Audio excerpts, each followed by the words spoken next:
I'm Richard Lloyd Jones, and welcome to another episode of Thinking with Somebody Else's Head. Read the literature about complex problem solving, and you're in for a challenging read. System structure and dynamics, facets of intelligence, positive and negative dependencies. It's mind-numbing stuff that seeks to concretize often abstract what-if scenarios, so popular in corporate planning departments or government games theory laboratories. The nub of the thing is this: you got a goal you want to reach and a lot of variables in the way of achieving it. What do you need to put in place to transform the state of your current reality into the desired reality? It's analytical, logical, and quantifiable for flowcharts and computer programmers. And its focus on solutions proves that complex problem solving is the territory of those pragmatic Americans, raised as they are on the can-do philosophy of Dale Carnegie and Norman Vincent Peale. But from the perspective of the leading-edge thinking emerging from Norberto Keppe's International Society of Analytical trilogy, it misses a huge point. To go forward, we first have to look backward. The science of real problem solving, today on Thinking with Somebody Else's Head. Our programs stream on our very own radio station, the Stop Radio Network, available on iTunes in News Talk radio stations, or streaming from our site at stopradio.org, or through the nifty and free TuneIn app for streaming directly to your smartphone or tablet. Well, here we are, heading into 2016. Hard to believe another year has gone by so rapidly, isn't it? And we're left to consider a world situation that is still perilous, perhaps increasingly so if we look at the tense geopolitical state of the world today. Problems loom before us at every turn, and it seems, despite our sincerest efforts at conferences and symposia, in strategy sessions and through multilateral initiatives, these problems are only increasing. Looking at the factors, exponential growth rates, increasing violence and conflict outside the typical trouble spots, dwindling resources, can be sobering at the lower end of the alarm scale and downright terrifying at the top end. And all this pushes us to look for solutions. It's the modern way, after all. Ever since Ronald Reagan rode to victory on the "enough with the downers" of Vietnam and falling competitivity ratings, "we're still great" slogans, we've been desperate to focus our attention on the horizon in front of us, rather than doing any cogent analysis of how we got in such a mess in the first place.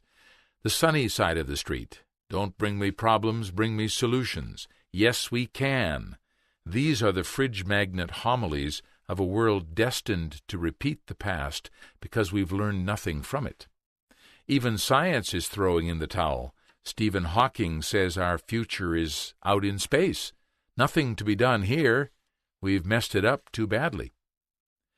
But into all of this wades a courageous scientist named Norberto Keppe.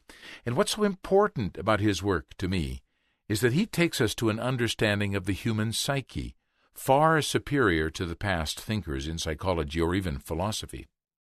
You see, he shows us that if we have a problem, it's not because we're victims of some unforeseen circumstances that crept up upon us unawares. No, our problems arise as a consequence of an intention we have, albeit not so conscious. There is a pact of extinction among the inhabitants of this planet, Keppe says, which explains why life is being extinguished so rapidly.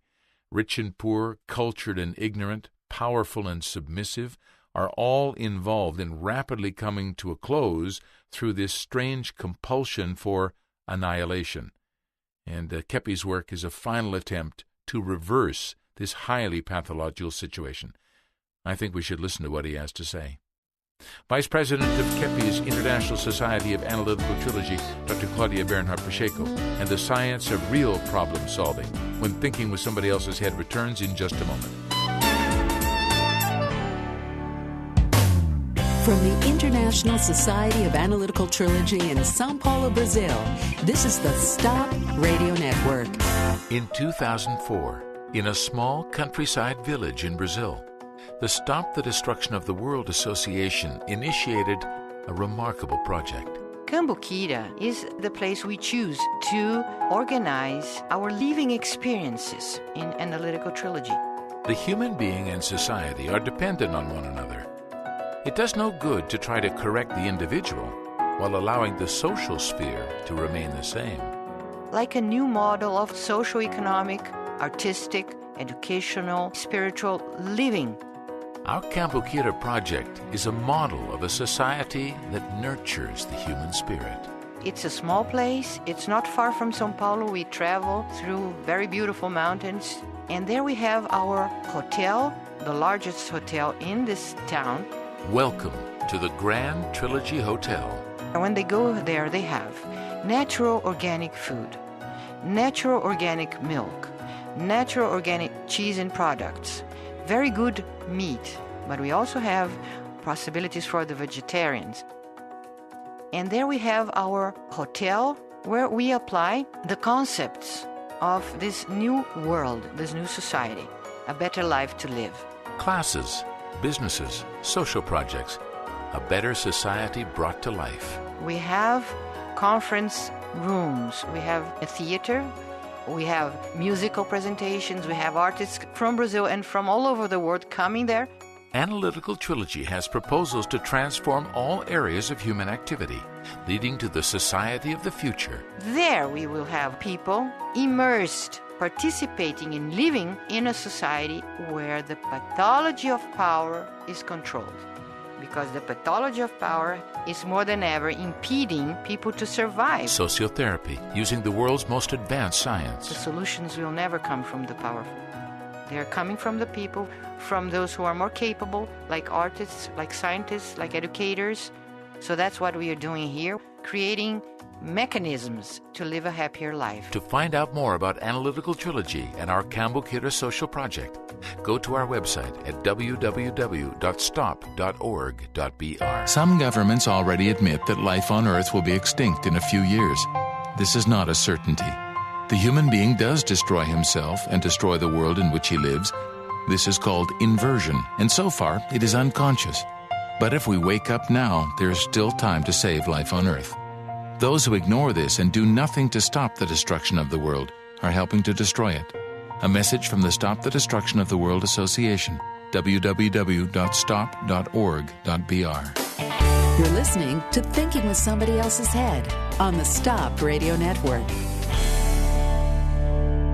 Thinking with Somebody Else's Head is wonderfully streaming on the Stop Radio Network. You can check that out on our sites. Many ways to download our program.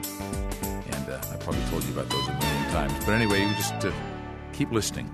Keep writing to us. I was thinking, there's this COP21 happening in Paris as we're recording this program. By the time you hear this, it'll probably be over. But I was looking at their proposals, sort of what they're looking at, what they're trying to solve in terms of these environmental crises. They're looking at things like emission targets, financial commitments to assist other countries, roadmap to stop or to restrict global warming, reporting and verifying emission, all these kinds of things, keeping fossil fuels in the ground to solve global warming, many of these kinds of proposals. And then I started to think about, what can Dr. Kepes and your work provide in this context? What's the conversation points that we can begin to have? And so I was thinking about the fundamental element of Dr. Kepes' work, that evil is the privation, corruption, or destruction of good. And so then I thought, so what's environmental destruction in this light, Claudia? Environmental destruction is the corruption of nature. It indicates an intention on the part of the human being. It's not just an economic problem. It's something that goes deeper inside the human being. And I don't see anybody having that conversation, except for you. Stop, yes. Dr. Kepi. So, can we start there, maybe? When you speak about the solutions, they are so, on the surface, they are so superficial, so ridiculous in terms of the major problem of humanity. They're not even solutions, really. They're not even solutions. So what do we see in this scenario? Yeah. That the true, the primal, the major, the first cause of all these problems lies on the inner self, in the psychological inner life of individuals, mostly those who are in power. And, we cannot say that power is what corrupts man, but we can say that a man or a woman with power, they can manifest much freer their pathology, their corruption. Not so many restrictions on them, right? They're freer to do what they always wanted to do. That's why it's nonsense.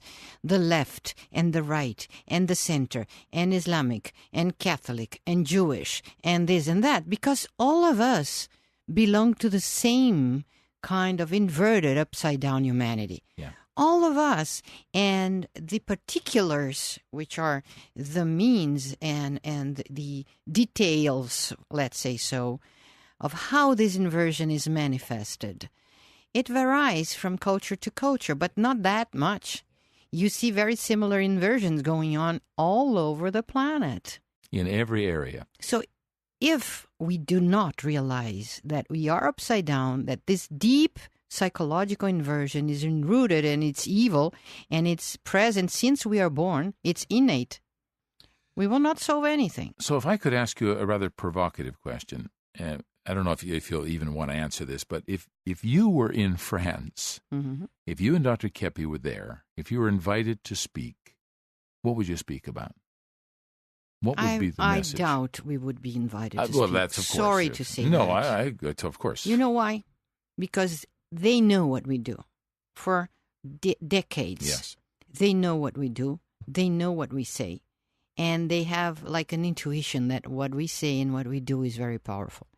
Imagine, Richard, if we do not want to consider only psychological approach or psychotherapeutic approach of things, if we do want to approach just technology, we got the first prize in Hong Kong.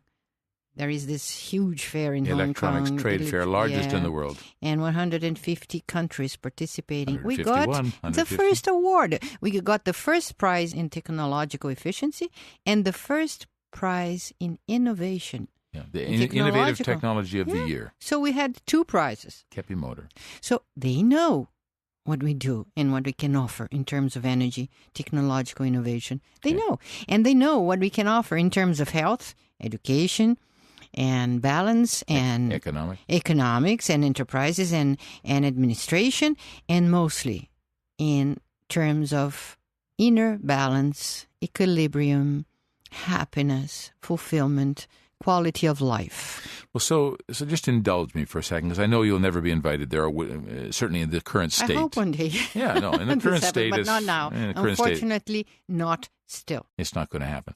But what would be the message? What would be the message? Let's give that message now. Let's pretend that you're there in France. I've just introduced you, which I would love to do in a meeting like this, because you began your Stop the Destruction of the World Association in France, in Paris, in 1992. So here we are, however many years later, and still no sort of official recognition of STOP. Lots of people around the world know, and many people respond, and people like very much the initiative. If I were to say, and today to speak about the most important message to be given on the planet today. Okay, so let's imagine people one day will wake up and realize that there is something really wrong going on, and that we might have an enormous contribution to give, a good contribution, if not the essential contribution to give. Then I would try, because this science is enormous. Yeah. Analytical trilogy is like, it's like an instrument. It's like, let's say, a lens that you can see things in the right place. Yeah. You have these 3D televisions you see in tri-dimensional. Yeah, you put the glasses We would put on. a glass and see things right side up. Yeah. And we can see everything like, oh, so this is the true world and this is the false world. So this is the false me and this is the true me. So I would try to approach one major discovery that Kepi did, this inversion, psycho-socio inversion. What is this? So if a person realizes what inversion means, they will understand why they are heading to self-destruction. destructiveness, to self-destruction, to the annihilation of life, and not the opposite. So they are all there, like using masks of people that want to solve the problem, but behind, they are inverted. So everything they decide, it's upside down and will lead to disaster. Yeah, I've described it this way before, that if we're inverted, which Dr. Kepi is very clear we are, and if you study his work, you'll begin to see that in your own life in every area. If we're inverted, we're moving away from reality. Yeah. So how does it help us to advance technologically, scientifically, politically, if we're moving in the wrong direction? It will only speed up the distance, the speed with which we move away from the One of the center. major inversions, Richard, in this sense, is that people are only fixed or focusing in the sensorial 5 senses world. Material, right? So materialism or sensorialism, if we can say that. Sensory. Of the senses, 5 senses. Yep. So we believe in what we see and touch and smell, but seeing just this part is not just seeing half of it. It's seeing upside down. Because what is invisible is really what the world is, meaning what we don't see with the 5 senses, what we don't perceive, what we don't sense with this physical senses, it's the true powerful reality. And it's much bigger than what we can... My God, it's the cause of everything. It's the invisible that causes everything. And I'm not speaking about esoteric ideas in terms of being lunatic ideas. This is physics. Yes. Energy, essential invisible energy, magnetism, and all the brain activity that goes on fed by this essential energy, by ideas that are energies and so on and so forth. So we would say that the invisible energetic world rules everything, and people don't want to approach this. Yeah. Could I use an example? I was reading about brain science. My brother sends me studies once in a while, and they were talking about how the brains of musicians have more development in certain areas. Yes. And so they're saying that because of the brain... Yes. So this is upside down. They're totally upside down. Because of the brain, the person's a musician. Not that because of being a musician, the brain develops. Yes. Right? It's the opposite. Like the languages. If you are studying languages, then you use your neurons, you activate them, you energize them, so they tend to enlarge, even in quantity. The neurons, they can grow. Areas in your brain can develop, can produce or create more neurons, or can atrophy. Like can your cause muscles. atrophy. Yeah, it's the same. Yeah. So the intention, the energetic side, the psycho-energetic side, and cause leads everything, and not the other way around. Yeah. So energy comes from another source other than matter. And people must see this, and they would have to admit that there isn't one source of energy, a major source of energy, which they thought, this is an old-fashioned idea, thinking about a creator or God or a source of energy which is not matter. What is this? So people are so much linked and attached to those materialistic 20th century upside-down thinking that they cannot go back and leave aside all the geniuses and the Nobel Prizes of the 20th century. Yeah. Because 20th century was characterized by the biggest inversions of all history of humanity. Let's talk about those inversions when we come back. Thinking with Somebody Else's Head continues on the Stop Radio Network in just a moment. You're listening to the Stop Radio Network, our 24/7 radio channel from the International Society of Analytical Trilogy in São Paulo, Brazil. I remember a client, she has a near problem, the syndrome. When the person starts to get depth. A landmark psychological science that helps us understand physical disease. But with analysis, the syndrome stopped developing. And helps solve it without drugs or surgery. The doctors told her, now you are a healthy person.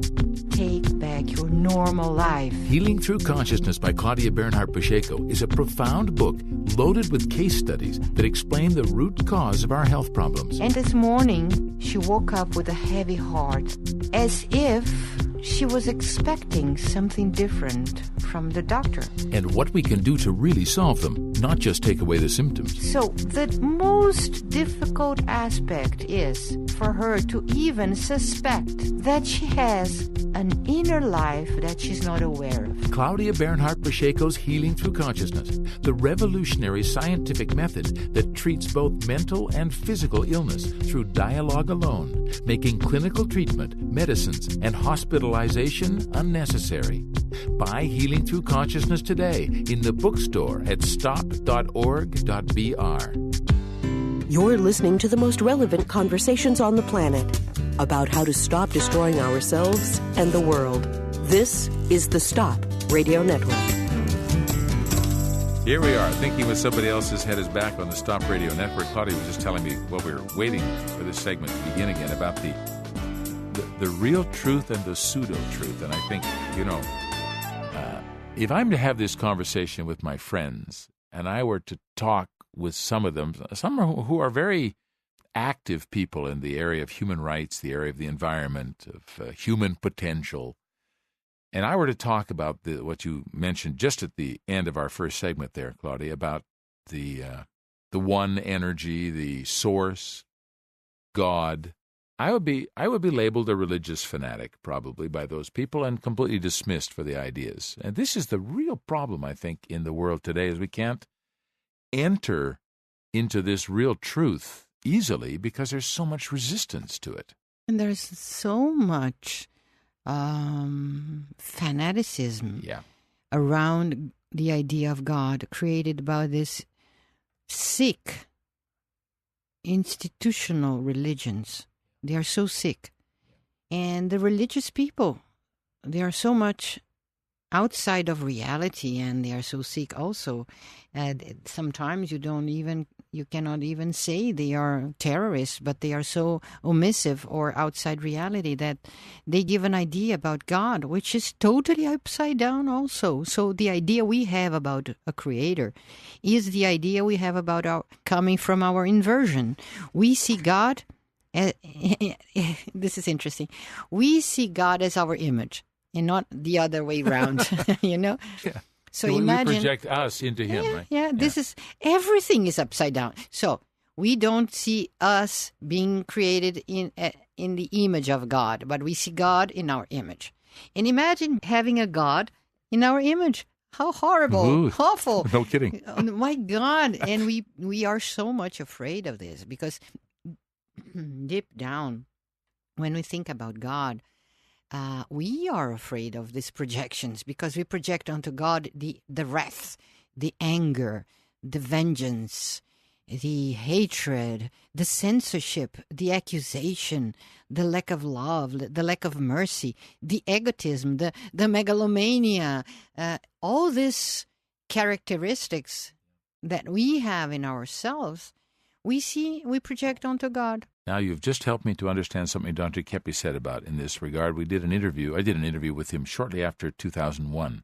We talked about terrorism, and he said in there that the fear we have of terrorism is the fear of our own terrorism, our own internal terrorism. Yes. This is what you're saying now. Our fear of God is the fear of how we think God is based on how we are. Is this the idea? Yes. So for instance, this negativity and this censorship and this gravitational attitude we have, everything down and pessimistic and negative, we see God in this sense because we think, what are we doing here? What will be the future? Will we burn in hell? Or what can we get from the future, from transcendental life, if there is such a transcendental life? So everything that we have in our minds, and the doubts and the suspicions. When will God destroy the world? Yes, these kinds of ideas. Yes. And it will come a destruction, and he will punish the world with the chastisement. So except for a few saved ones. But this is upside down. This is a totally inverted idea.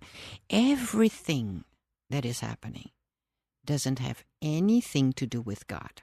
God is not vingador. He's not the avenger of... Yeah. So what we are doing, we are responsible for. If we turn the back to goodness, to truth, to beauty, to peace, to what is real valuable, if we turn the back to love, to everything that is good. So if we do this, how come we will not suffer any consequences? A whole humanity that is fighting in war and social injustice and lack of mercy and envy and egotism, whatever, everything is like this amongst us. What will be the energetic result of this? Because every thought, every feeling has its own energetic characteristics. Yeah, that's exactly what's happening now. We're like destroying. The green thumb, let's say. If you have good intentions towards the plants, they will feel it. The same the animals and the same people. We feel the evil intentions of other people coming in waves like... We know this. And this has a tremendous effect on nature. Yeah. Let's talk about those 20th century inversions that you mentioned. There's, I think, 5 or so that Dr. Keppe talks about. Right? Yeah, he speaks about many. 5 principles. Let's pick up a few of them. Okay, so... Let's pick up Freud, for instance. Sure. Okay. What do you think about the biggest inversion Freud did? Well, there's a couple that I know about from studying Dr. Keppe. One is that he created this idea that we have a natural unconscious, that health and everything would come from this natural unconscious, and also our bad intentions. And the other was that it's our sexual instincts, our sort of sexual drives that are what we need to try to control. So those are 2 areas that I know he talked a lot about. Yeah. Did I hit those 2? Well, you know that Freud was a doctor. Yeah. He was a physician, medical doctor. He was a Jewish by birth, but he was not a religious man. His father was religious, but he wanted to oppose to the religious side of his father or his religious upbringing. So he was truly, truly, truly materialistic. He had a similar thought and thinking as Marx did. Marx, who created the theory of communism. So Freud noticed that there was something inside the human beings, in the psychological level of human beings, that was wrong and that was causing much more problems than we would think of. And our problems were not so much on the conscious level, though, but this other level. There were very, very many problems that were hidden from the level of the consciousness. And this he noticed because also of other researchers of his time. But in this sense, he was true. He was right. But when he tried to analyze the cause of this and how to treat it, he was totally upside down. Because being a doctor, being a materialistic doctor, he thought that psychological life, or psychismo, as we speak in Portuguese, psychism, I guess. Psychism came from the energy produced by cells. Energies, instinctive energies, like an energy, a libido, sexual energy that was produced by cells. He was studying the sexual behavior of Hans. Hansinhas, those como sapos. Toads. Yeah. And so he was always focused on sexual behavior of animals. So he did the same with us. And he thought that if we, because of religious and cultural reasons, we repressed those sexual instincts that were there since we are born, baby-borns, according to him, had already this sexual pulse or impulse. if society and religion would repress this, neurosis, psychosis, hysteria, and all the other problems would then be like surface would come to the surface. Would be created. Okay. So, what do you think about the next step? Next logical conclusions. Religion and culture is the cause of my neurotic behavior, of my illnesses. Right. They're censoring me. Culture, religion, parents, teachers, arts, philosophy, everything from civilization was to be thrown away because it caused diseases, illnesses, neurosis, and psychosis. Because it was repressing this natural sexual drive that we felt. Yes. So, for instance, baby borns, they had this sexual attraction already towards their parents. So what is the next conclusion from this? You should never, ever get close to your child or vice versa because you have sexual instincts. And what to do with this? Yeah, so really. What to do with this? Yeah. To practice? Not to practice? What to do with this pedophilic feelings that Freud said they were there since we are born? So daughters would like to kill their mothers to stay with their parents, and vice versa with the boys and their parents. So this was, my God, this what a mess. created what a mess. What a mess. And so everything that the artists produced, all those incredible artistic, aesthetic creations were like the sublimation of the sexual instinct. Yeah, you took you couldn't express the sexual. I can't have sex with who I want to, so I paint the Sistine Chapel. Yes, exactly. and many of those, he even put a lot of imagination and delirious ideas of himself. And all this theological tradition was everything analyzed under this perspective. I could say worldview. It would be not only evil, but something very, very, I don't know the word now, but it's evil. It's twisted somehow. It's twisted. It's upside down and it's evil. So all the theological beliefs and traditions and revelation was analyzed by Freud, perversely analyzed by Freud. So what did he bring? Separation and conflicts between generations, between individuals and society, between individuals and culture. He tried to destroy the value of arts and the value of theology and the value of the true philosophy and moral and ethics. And so they tried later on to twist his theories and explain, well, he did this because of this, he did this because of that, he said this, but it was not really what he meant. It was what he meant. His theories led even more than this. And what happened is that humanity became much more neurotic than it was, because he sank humanity in the instincts. And by doing that, he did not only split the man between body and soul. He put mankind upside down, because all the physiological, instinctive, sexual activities come from a higher source of energy, which is the energetic part of the body, the psychoenergetic, the feelings, the thoughts, culture, which is very much impregnated in our values and ideas. Our intuitions, ideals. So this is much more from the heart to the top, from the heart up, and not from the belly down. From the waist down. The waist down. So if we see things in the right side up, we understand that the psychological life can affect the body. and really do affect the body. And Dr. Keppe's work is brilliant in this sense because he takes a step back from this instinctual life and says, no, wait a minute.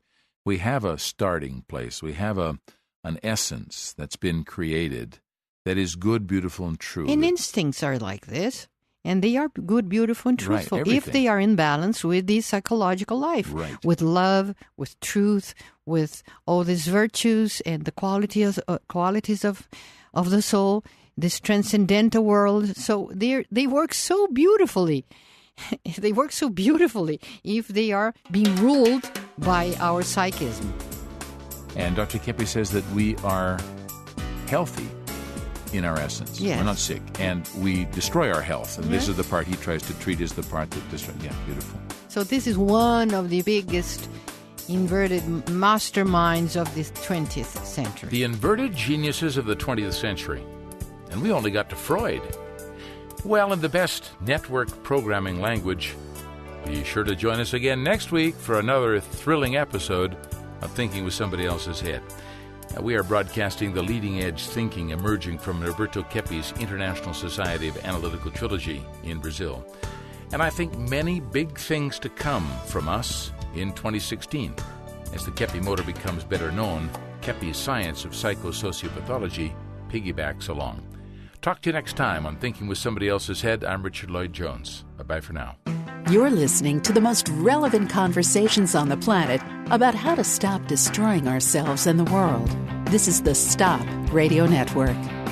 A key inversion in science. Always we are trying to extract energy from a material element. And its negative consequences. We provoke serious imbalances in nature. Corrected now with the Keppe motor's disinversion of physics. And we developed a way to have mechanical power with very little electricity. This will make a big change not only in energetic efficiency, but also it will bring better energy in homes because it's magnetic energy.